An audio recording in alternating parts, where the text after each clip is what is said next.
जय माँ काली।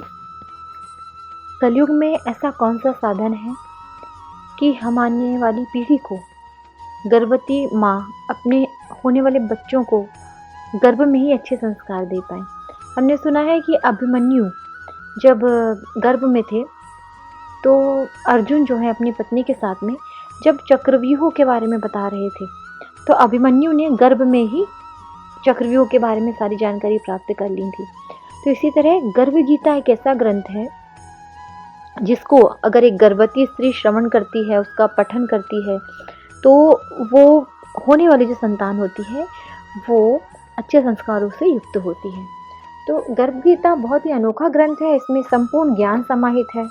श्री कृष्ण भगवान जी का वचन है, भगवान जी ने बोले हैं गर्भ गीता में कि जो इसका होने वाली जो माता है वो अगर इसका पठन पाठन करती हैं, अगर सुनती भी हैं, तो होने वाली जो संतान होगी वो ओजस्वी होगी, तेजस्वी होगी। तो गर्भ गीता बहुत ही अनोखा ग्रंथ है और इसको जो भी प्राणी इस गर्भ गीता का सद्भावना से विचार करता है, मनन करता है, उसको फिर गर्भावास में नहीं आना पड़ता, अर्थात उसका दोबारा से जन्म नहीं होता और इस जन्म मरण के चक्र से उसे छुटकारा मिल जाता है। इसीलिए सभी को गर्भ गीता का अनुशीलन करना चाहिए। साथ ही ये मान्यता भी है कि जो भी गर्भवती स्त्री इसका श्रवण भी करती है उसका गर्भस्थ शिशु अच्छे संस्कार को ग्रहण करता है। जन्म लेने के बाद में वो एक आदर्श जीवन जीता है।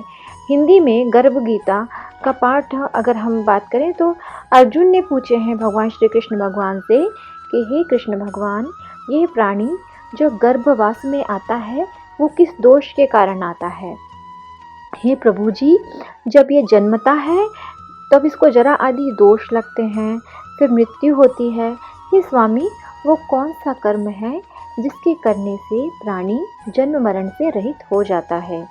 तो भगवान जी बोलते हैं, भगवान श्री कृष्ण जी के वचन हैं कि हे अर्जुन, वह मनुष्य है जो अभी जिसने जन्म लिया है वो अंधा है और वह मूर्ख है, जो संसार के साथ प्रीति करता है, ये पदार्थ मैंने पाया है और मैं पाऊंगा, ऐसी चिंता इस प्राणी के मन से उतरती नहीं है। 8 प्रहर माया को ही भजता है। इन बातों की वजह से, इन बातों के कारण बार बार जन्म लेता है और बार बार मृत्यु को प्राप्त होता है और इसलिए गर्भ विषय दुख पाता है। अर्थात बार बार जब हम मोह माया को ही नहीं छोड़ पा रहे हैं, हम अंतिम समय तक भगवान को भजने की जगह अरे मेरा बंगला, मेरी गाड़ी, मेरा पैसा, मेरा बच्चा, मेरा बेटा, मेरी बेटी, क्या होगा इनका, मेरा बेटा, फिर मेरी बहू, तो फिर मेरे नाती, मेरी नातिन, मेरी पोती, तो हम तो इस जन्म मरण के चक्कर से मुक्त ही नहीं हो पा रहे। तो ये भगवान बता रहे हैं कि क्योंकि हम बार बार इसी जन्म मरण के हमारा मोह ही नहीं, हम मोह को नहीं छोड़ पाते, तो इस मोह के वजह से हम बार बार जन्म लेते हैं और बार बार गर्भ विषयक दुख पाते हैं। गर्भ विषयक दुख यानी जो 9 महीने जो शिशु माँ के पेट में रहता है वो उसके लिए बहुत ही कठिन समय होता है।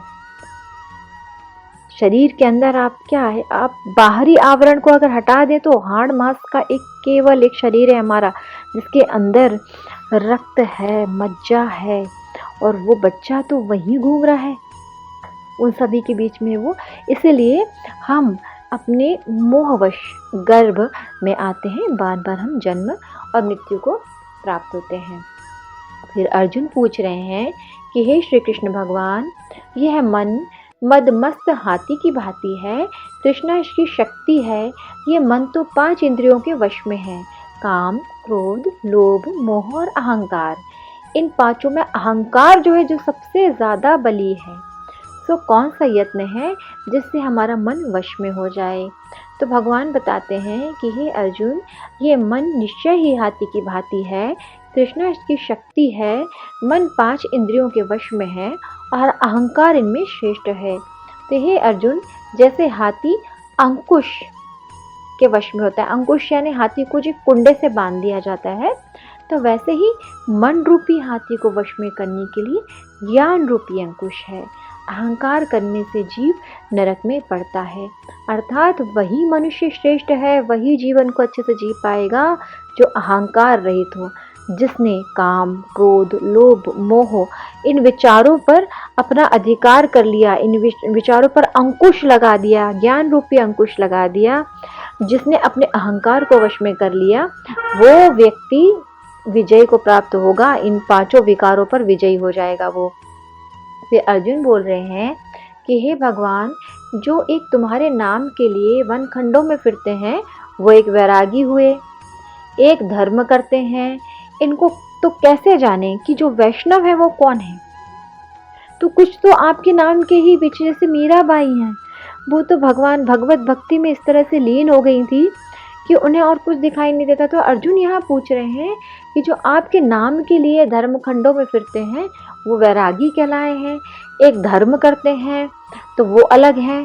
तो जो वैरागी हैं वो आपके सच्चे भक्त हैं या जो घर में रहकर धर्म कर रहे हैं? वैरागी हो गए, उन्होंने दीन दुनिया सबसे विरक्त हो गए, वो जंगल में अपने भगवान को खोज रहे हैं। और एक दूसरे हैं जो भगवान की प्रतिमा ले आए हैं, उनको स्नान करा रहे हैं, उनको भोग लगा रहे हैं। तो भगवान वैष्णव कौन है? तो भगवान उत्तर देते हैं, बहुत अच्छा उत्तर दिए हैं भगवान जी ने कि हे अर्जुन, एक वे हैं जो मेरे ही नाम के लिए वनों में फिरते हैं, वो सन्यासी कहलाते हैं। और एक वे हैं जो सिर पर जटा बांधते हैं और अंग पे भस्म लगाते हैं, उनमें मैं नहीं हूँ क्योंकि उनमें अहंकार है, उनमें मेरा दर्शन दुर्लभ है। भगवा आपने धारण कर लिए, आपने भस्म लगा लिया, लेकिन जीव मात्र के लिए आपके मन में दया नहीं है, उसमें भगवान का वास नहीं होगा। भगवान का वास उनमें होगा जो अपने प्रभु को सच्चे मन से पुकार रहे हैं।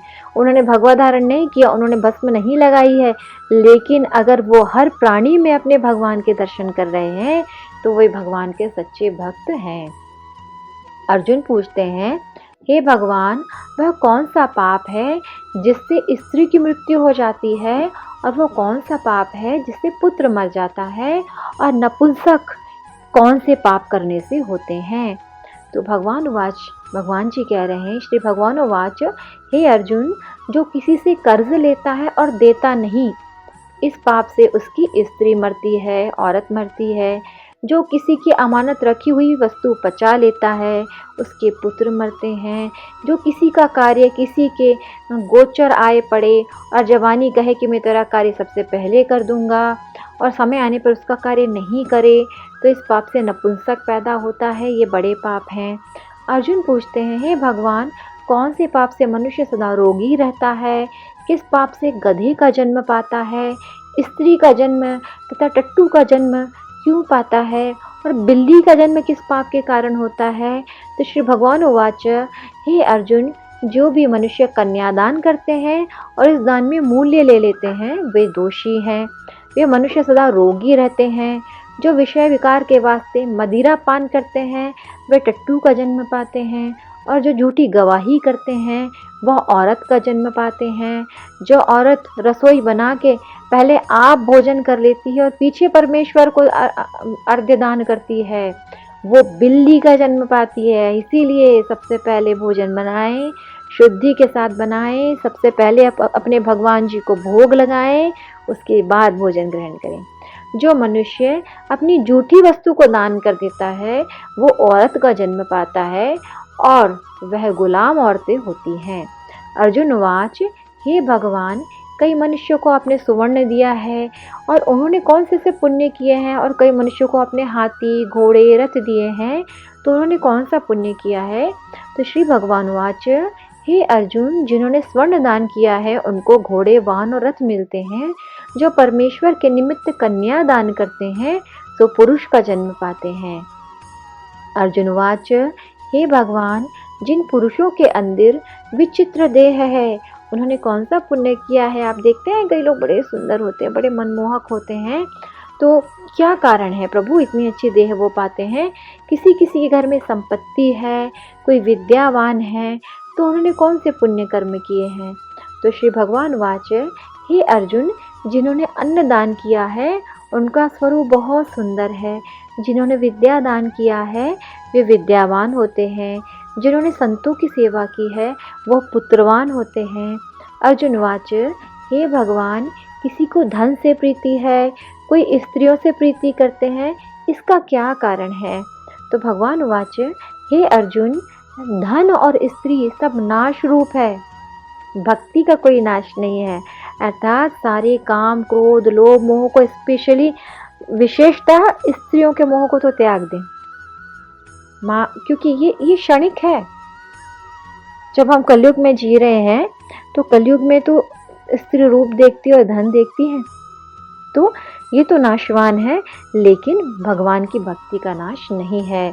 अर्जुन वाच, हे भगवान, यह राजपाट किस धर्म के कारण मिलता है, विद्या कौन से धर्म से मिलती है? तो भगवान बताते हैं कि हे अर्जुन, जो प्राणी काशी में निष्काम भक्ति से तप करते हुए देह त्यागते हैं वो राजा होते हैं। जो गुरु की सेवा करते हैं वे विद्यावान होते हैं। फिर अर्जुन पूछ रहे हैं कि हे भगवान, किसी को धन अचानक बिना किसी परिश्रम से मिलता है तो उन्होंने कौन सा पुण्य किया है? तो भगवान बताते हैं अर्जुन, जिन्होंने गुप्त दान किया है उनको धन अचानक मिलता है। जिसने परमेश्वर का कार्य और पराया कार्य संवारा है वह मनुष्य रोग से रहित होते हैं। तो अर्जुन फिर पूछते हैं कि हे भगवान, कौन से पाप से अम्ली होते हैं, कौन से पाप से गूंगे होते हैं, कौन से पाप से कुष्ठी होते हैं? तो भगवान यहाँ बता रहे हैं कि हे अर्जुन, जो आदमी नीच कुल की स्त्री से गमन करते हैं वो अम्ली होते हैं। जो गुरु से विद्या पढ़कर मुकर जाते हैं वो गूंगे होते हैं। जिन्होंने गौघात किया है वो कुष्ठी होते हैं।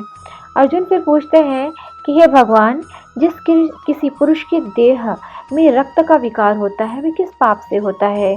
जो दरिद्र होते हैं, जिसको खंड वायु होती है, और जो अंधे होते हैं, जो पंगु होते हैं, तो और वो कौन सा पाप ऐसे उन्होंने किया है जिससे ये सारे दोष उनको लगते हैं?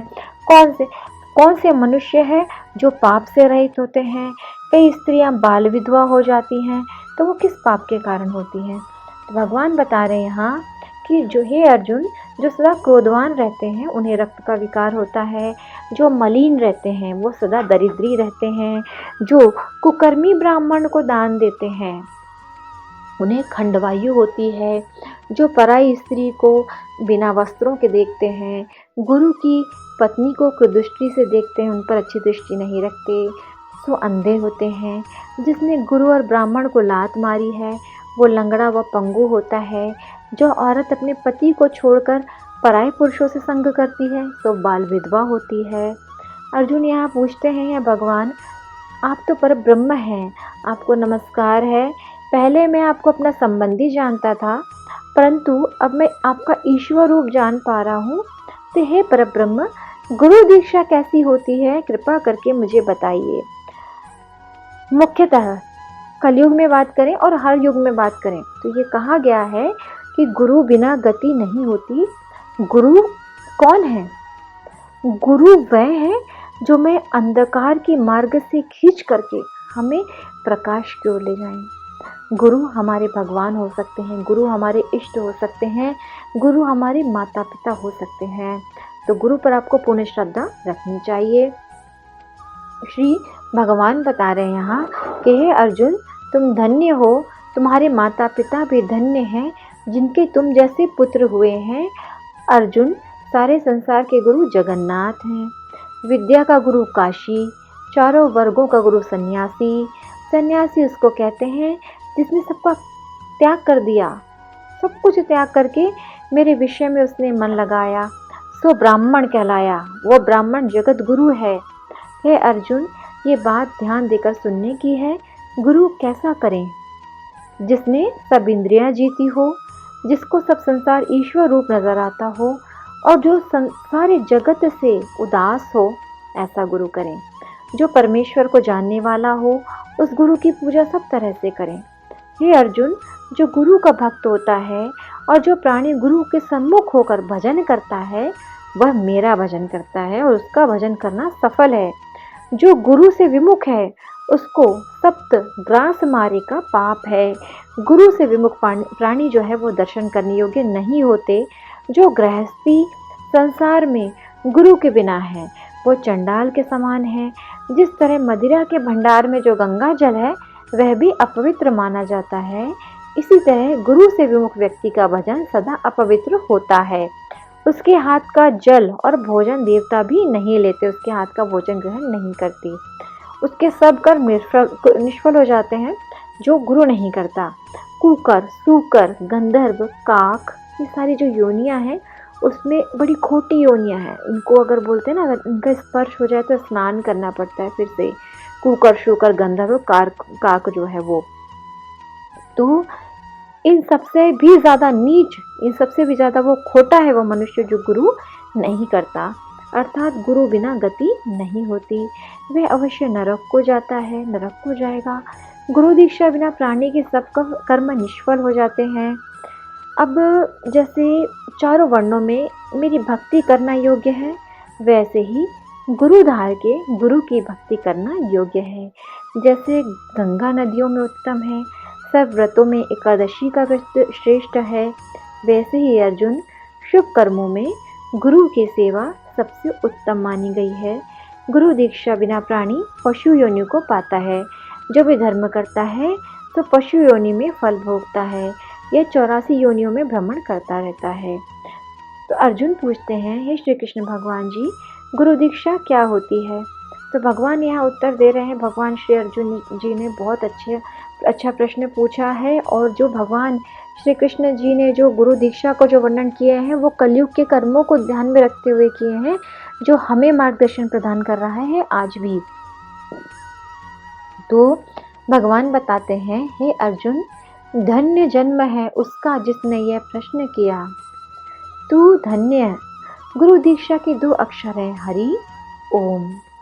इन अक्षरों को गुरु कहता है कि ये चारों वर्णों को अपनाना श्रेष्ठ है। जो गुरु की सेवा करता है वह मेरी सेवा करता है, इसीलिए उस पर मेरी प्रसन्नता है। वह 84 लाख योनियों से छूट जाएगा, जन्म मरण से रहित होकर नरक नहीं भोगेगा। जो प्राणी गुरु की सेवा नहीं करता वे 3.5 करोड़ वर्ष तक नरक भोगता है। जो गुरु की सेवा करता है उसको कई अश्वमेध यज्ञ के पुण्य का फल प्राप्त होता है। गुरु की सेवा मेरी सेवा है। अर्जुन, हमारे तुम्हारे संवाद को जो प्राणी पढ़ेंगे सुनेंगे वे गर्व के दुख से बचेंगे, उनकी 84 योनियां कट जाएंगी। इसी कारण इस पाठ का नाम गर्भ गीता है। श्री कृष्ण भगवान जी के मुख से अर्जुन ने श्रवण किया है, गुरु दीक्षा लेना उत्तम कर्म है। उसका फल यह है कि नरक की 84 योनियों से जीव बचा रहता है और भगवान बहुत प्रसन्न होते हैं। तो हमें गर्भ गीता का अगर रोज पाठ कर पाएँ तो बहुत अच्छी बात है। अगर आप रोज पाठ नहीं कर सकते हैं, आप एकादशी को पाठ कर सकते हैं गर्भ गीता का। गर्भ गीता का विशेषतः पाठ गर्भवती स्त्रियों को तो करना ही चाहिए, सभी कोई कर सकते हैं, गर्भवती स्त्रियां करें तो अति उत्तम है। जय माँ काली। ओम नमो नारायण।